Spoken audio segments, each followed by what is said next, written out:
Bonjour docteur. Bonjour doc. Bonjour, Le sujet est lancé, on parle aujourd'hui d'allaitement maternel. On se rappelle encore cette grande réunion au niveau international qui a eu lieu au Népal il y a peu, où notre vice-président a participé et a pris des résolutions dans le sens même de l'allaitement maternel. Aujourd'hui, on en parle avec vous sur ce plateau. Oui. Les bienfaits de l'allaitement maternel, les avantages pour l'enfant et aussi pour la mère. C'est ça. En tout cas, il y a beaucoup d'avantages, beaucoup d'avantages, ce que les gens ignorent, ce que nos jeunes filles ignorent, ce que nos mamans ignorent, malheureusement. En effet, le fait d'allaiter déjà pour l'enfant, c'est déjà bon, parce que dès qu'on le sort, l'enfant du ventre de sa maman, on pose l'enfant sur la poitrine de sa maman. C'est un geste fort. Voilà, c'est un geste fort, c'est un geste de communion, vous comprenez? Ça, et donc, l'enfant, déjà, aux premières secondes de la vie, il a déjà l'odeur de sa maman. Vous comprenez? Parce que ça va servir plus tard, justement, à pouvoir allaiter cet enfant-là. Ce bébé heureux. Hein? Belle image, un bébé heureux.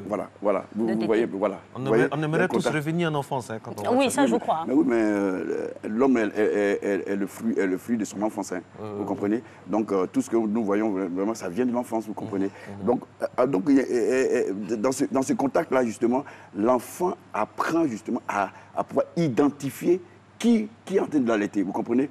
Et l'allaitement aussi, c'est très important parce que ça contient tout ce dont l'enfant a besoin de 0 âge jusqu'à 6 mois. Attention, docteur, quand on parle d'allaitement, pour préciser pour nos téléspectateurs, c'est l'allaitement maternel. Mais il y a l'allaitement aussi par biberon.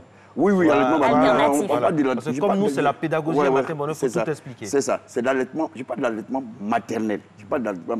Le lait maternel est l'aliment le plus complet. On a essayé, beaucoup de gens, beaucoup d'industries ont essayé de pouvoir enlever cela, mais malheureusement, ils n'ont pas pu. Parce que ça contient des protéines, ça contient des graisses, ça contient même des oligo-éléments, ça contient des anticorps. Vous comprenez? Ça permet de protéger l'enfant contre l'asthme, contre les troubles digestifs. Ça permet de protéger l'enfant contre certaines infections, notamment des infections pulmonaires. Vous comprenez? Donc, c'est très important. Et puis aussi, ça permet à l'enfant de pouvoir éviter d'être obèse. Vous comprenez? Ça évite l'obésité chez l'enfant. Et puis, ça accroît le cerveau de l'enfant, le QI, le quotient intellectuel. Vous comprenez? Et durant toute cette période-là, vraiment, j'ai dit aux mamans, faites très attention, donnez le lait à l'enfant. Justement, parlons de donner le lait. La fréquence pour la nourriture au lait maternel. Non, la fréquence diminue d'un bébé à l'autre, vous comprenez? Ça diminue d'un bébé à l'autre, vous comprenez? Parce que si vous regardez les heures, il ne faut pas regarder les horloges. Non, faut les mamans nous parlent de 2 ans d'intervalle et tout ça. Comment ça va se passer? Ça doit se faire oui, dès que l'enfant se lève. À l'envie de l'enfant. À l'envie de l'enfant, il faut rapidement aller voir ou bien il a fait popo, ou bien carrément, il a faim. Et le seul aliment qu'on donne pendant les 6 premiers mois, c'est le lait maternel. Alors, docteur, c'est très bien dit ça. Puis, docteur, ce que moi je veux savoir, avant d'arriver au fait de donner le sein, il faut préparer le lait. Il faut préparer le lait et le sein pendant la grossesse. De sorte à ce que... Non, suivez mon raisonnement. D'accord, okay. C'est-à-dire, pour que le lait soit de bonne qualité et que ce soit bien, c'est pendant la grossesse, il faut respecter... L'alimentation de la maman.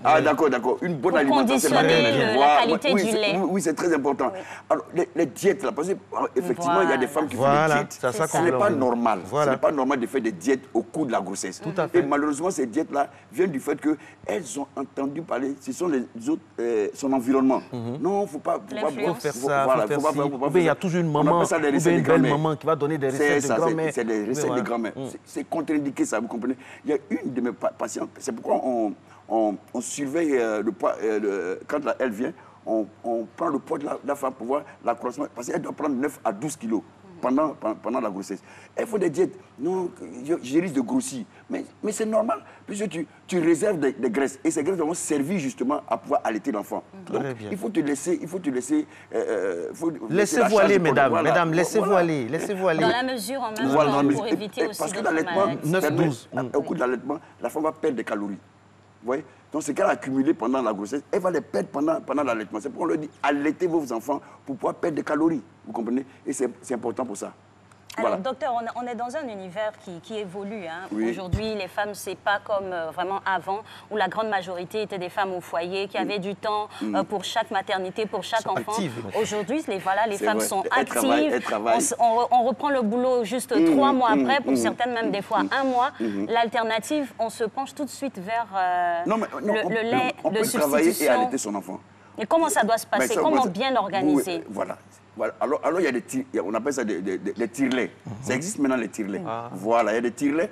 On peut conserver le Comment? Il faut bien conserver pour ne pas intoxiquer aussi. Oui, dans un biberon et qu'on met au réfrigérateur. On met au réfrigérateur. Et la personne qui est chargée de faire ça, on lui dit, voilà, à telle heure, si le bébé se réveille, alors donne-lui à téter. Mais il ne faut pas aller le réveiller, le bébé, pour dire, toi, tu vas alors, docteur, quand on fait ça comme ça, est-ce que ça a toujours la même teneur nutritive? Oui, ça a la même teneur. Le tire-lait, là, parce qu'il y a plusieurs écoles. Il y a plusieurs écoles qui s'affrontent. Il y en a qui disent que c'est pas ça perd de son authenticité, ça dénature le lait. Ce sont des choses qu'on voit sur des forums. Moi, comme nous vous êtes enseignés, je suis allé sur des forums et j'ai vu des commentaires, mais vraiment hallucinants. Des commentaires alarmants. Non, mais une femme, en principe, après 3 mois, elle devait reprendre son travail. Ça ne va pas être un frein à donner, pour l'enfant, vous comprenez? Au contraire, elle, ça permet elle va s'épanouir, vous comprenez? Elle va au travail, elle revient voir le bébé, vous voyez? Et puis elle va comprendre que dès qu'elle revient, vous voyez, l'enfant est agité parce que l'enfant sent la présence de sa maman. Et elle, ça lui permet de déstresser. Vous comprenez? Elle est stressée aux choses. Dès qu'elle commence à... Oui, ça déstresse l'enfant. Et puis ça permet une bonne communion avec l'enfant. Et puis, vous savez, et puis ça apaise son cœur, vous comprenez? Après avoir subi tous les affres, les colibés du travail, elle vient quand elle est apaisée, vous comprenez? C'est comme il y a une décharge de c'est un moment de communion. De communion avec sa vie. Elle fait ti. Elle parle. Pardon? Il y a un langage entre la maman. Oui, c'est vrai, parce qu'il y a de la gestuelle même des fois. Écoute. Alix, il y a de la gestuelle. Mais la gestuelle d'Alix, c'est un peu plus glamour que la vôtre. Vous dites quoi? Elle fait ti. Non, c'est une façon de parler. Vous voyez. Elle a la gestuelle avec le bébé, des fois, qui gratouille le cou de sa maman, qui pince un peu le sein. Très bien. Et puis elle apprend à comprendre le langage de l'enfant. Et c'est extraordinaire quand tu vois une... Parce que l'allaitement, c'est un dialogue, en fait. En fait, c'est un dialogue. Un partage. Un partage, vous comprenez? L'enfant partage son amour. Et la mère aussi partage aussi tout ce qu'elle a comme affection, etc. Vous comprenez? C'est pourquoi j'ai dit que souvent, pas souvent, il faut avoir... Bon, ok. Donc, avoir un enfant, c'est très important. Ça permet de pouvoir éliminer justement le stress que donne la vie quotidienne. Non, la vie quotidienne, surtout à la maison. Ça n'avait bon pas de prix, on en a fait l'expérience. Justement, pour des femmes qui accouchent pour la première fois, on n'a pas l'expérience tout de suite. Il arrive des fois où le mamelon est nécrosé, ce genre de choses. Nécrosé? Oui, il y a des plaies et tout ça, dû à la suçon, dû au suçon du bébé et tout ça, qui vont à fond. Oui, il y a des bébés qui vont à fond. Comment enlever ce stress-là de la maman? Parce que dès qu'on entend l'enfant pleurer, elle aussi, elle est en stress. Pourtant, c'est pas bon lors de la tétée. Malheureusement, c'est pas les deux seins. Il y a des bébés qui vont fort quand même. Surtout les garçons. Des fois, c'est les deux seins. Moi, j'en ai fait l'expérience. Surtout les garçons. Les garçons. On m'a dit que les garçons non. C'est parce qu'en fait, la croissance, les hormones chez le garçon et chez la femme, c'est complètement différent. Vous comprenez? Mais par rapport au plaies du sein, il ne faut pas qu'elle stresse, vous comprenez? Parce que l'enfant... Ça fait mal, il sait que sa maman a mal. Il sait ça. Il connaît l'affection que ce que la femme ressent, ses émotions. Alors d'abord, docteur, comment donner le sein afin d'éviter au maximum possible les blessures du mamelon? Il y a une manière particulière, des précautions à prendre? Non, il n'y a pas de précautions. En fait, il faut le nettoyer d'abord avant de donner. Il faut le nettoyer.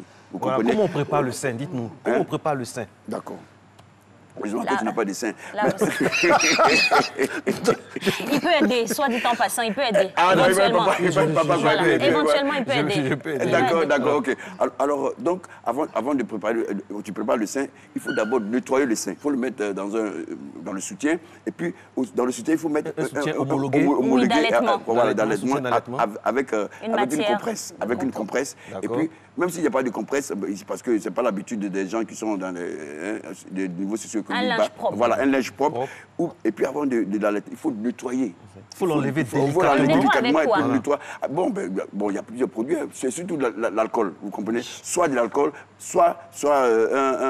un produit à pH basique. Voilà, c'est ce qu'il faut faire. Voilà. On l'enlève délicatement. Délicatement, et puis bon, voilà. Pas de produits parfumés, de savon avec voilà. beaucoup Non, pas de savon, non, pas le plus naturel possible. Le plus naturel. Et puis aussi, il faut se nettoyer aussi les mains. Vous voyez, il faut se nettoyer les mains parce que souvent, il faut appuyer sur le mamelon pour que le lait puisse... Donc, nettoyer les mains pour ne pas, justement... On a des images qui peuvent passer en même temps, Jacques Brou, merci. Voilà. Et justement, parlons toujours de ce mécanisme-là. Des fois, il y a des femmes qui n'ont pas de montée de lait tout de suite. Oui, tout de suite, Quelle est la solution que vous apportez? Vous voyez, la tétée, c'est un réflexe.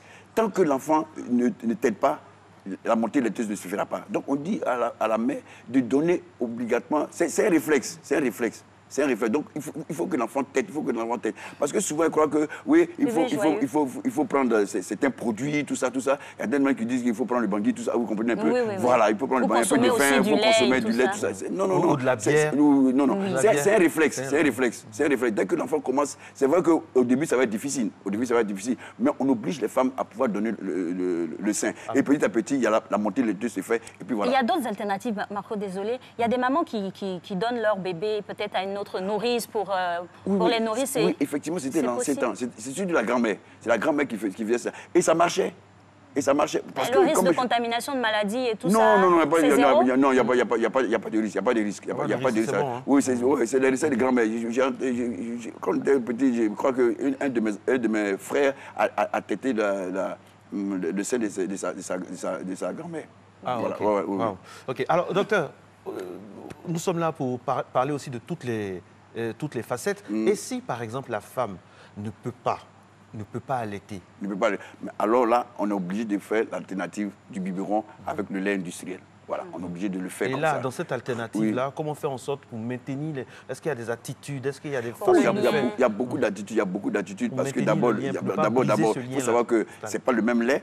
D'abord, voilà, c'est pas le même lait, d'accord. Deuxièmement, la préparation, il faut avec de l'eau stérile, tout ça, etc. Chauffer l'eau, tout ça, vous comprenez. Il y a des doses qu'il faut faire, tout ça. Bref, il faut aller voir le pédiatre et le pédiatre vous dira qu'est-ce qu'il faut faire. Parce que, docteur, ce que vous dites là, c'est vrai, hein, c'est vrai d'une certaine manière, mais lors de la conférence au Népal, où M. Duncan, le vice-président du pays, était, il y a eu beaucoup de thèses qui s'affrontaient. Il y en a qui disaient que pendant des années, on nous a dit que l'allaitement maternel était meilleur, mais de plus en plus, l'allaitement de substitution aussi affiche certaines vertus. Oui, mais vous savez, c'est la richesse scientifique, hein. C'est la richesse scientifique, vous voyez. Parce qu'en temps, on avait dit le lait maternel était complet. Après, on a dit non, ce n'était pas complet, il fallait le lait industriel. Bon, les gens ont commencé à faire des recherches pour arriver juste à avoir tous les contenus qu'avait le lait maternel. Mais malheureusement, c'est qu'ils ont tout fait, mais les anticorps, vous comprenez. Et en même temps, les anticorps, la nature, c'est quelque chose de tellement la nature est et mystérieux. Celui-là, il te permet d'aller... Il ne coûte pas cher, vous comprenez. Il est gratuit. Il est gratuit. Il est là à la portée de l'enfant, bon, vous comprenez? Petit rappel par rapport à l'allaitement des femmes infectées par le VIH. Comment ça se passe? Oui, effectivement, on dit de sursoir. De sursoir. Ça veut dire quoi, sursoir? On arrête, on ne fait pas? On ne fait pas. Parce que pendant la grossesse, on peut épargner l'enfant de la contamination, mais après... Oui, parce que le virus passe par le lait. Donc, on sursoit à ça. Et puis, c'est le lait industriel qu'il faut proposer. Pour récapituler par rapport à le lait maternel, on ne le dira jamais assez, est le meilleur aliment. Le meilleur aliment. Comment faire quand on est en premier mois de grossesse? Penser, anticiper pour avoir un bon lait pour que l'enfant soit bien. Alors, c'est au corps médical. Un enfant en forme, voilà, en fait, c'est le devoir des médecins. C'est le devoir du corps médical et paramédical d'insuffler justement cette notion-là aux femmes. Qu'elles mangent l'aliment doit être varié, vraiment varié, qu'elles se reposent, etc. Et que petit à petit, bon, les choses, elles seront préparées dans la tête à pouvoir affronter justement en fait, de pouvoir allaiter son enfant dans les bonnes conditions. C'est très important. On parle toujours de la transmission de la mère à l'enfant via l'allaitement. Les avantages pour la femme qui vient d'accoucher sont nombreux. Oui, c'est ce que je dis. D'abord, ça permet au globe utérin de pouvoir... Parce que quand tu allaites, vous comprenez, il y a des contractions qui se passent et puis le globe utérin descend, reprend sa place. Deuxièmement, ça fait éviter le cancer du sein chez la femme. Ah, très important. Voilà. Et puis le cancer des ovaires, c'est important. Voilà. Oui. Et ça permet à la femme aussi de diminuer, comme je l'ai dit tout à l'heure, de diminuer son poids. C'est important. Donc le cancer de l'ovaire, le cancer du sein, et ça permet d'éviter, d'avoir une relation avec éviter le stress, etc. Voilà. Merci beaucoup. Et on a une pensée également pour les mamans qui ont des grossesses tardives. Là également, il y a des précautions à prendre, mais non, ça va? Non, c'est le même principe. Le grossesse tardive, c'est le même principe. Et ce sera un grand plaisir pour elle d'allaiter Oui, leurs oui, enfants, d'allaiter son enfant, tout le cheminement pour les avoir. Merci infiniment, docteur Madi, pour cet éclairage-là, tant pour notre esprit, pour notre nourriture, pour les seins et pour le futur. Pour le futur. Oui, pour le futur. Et puis je dis toujours, quand ça devait faire, je dis, pourquoi est-ce qu'en Afrique, pourquoi est-ce que les jeunes filles, on devait les préparer à cela? Parce qu'elles veulent garder le galbe de leur sein, vous comprenez, pour la beauté des choses, quoi. Pourtant, on peut le faire et rester toujours belle, vous comprenez. On peut jouer sur les deux tableaux. On peut jouer sur les deux tableaux. Ce qui est bien, c'est que c'est la santé du bébé d'abord. Voilà. Merci à vous d'être resté en notre compagnie avec le docteur pour sa tranche d'infos sur ce moment très important pour maman, pour bébé. Et on salue toutes les mamans actuellement qui allaitent. Et puis, bon courage. Et surtout, merci pour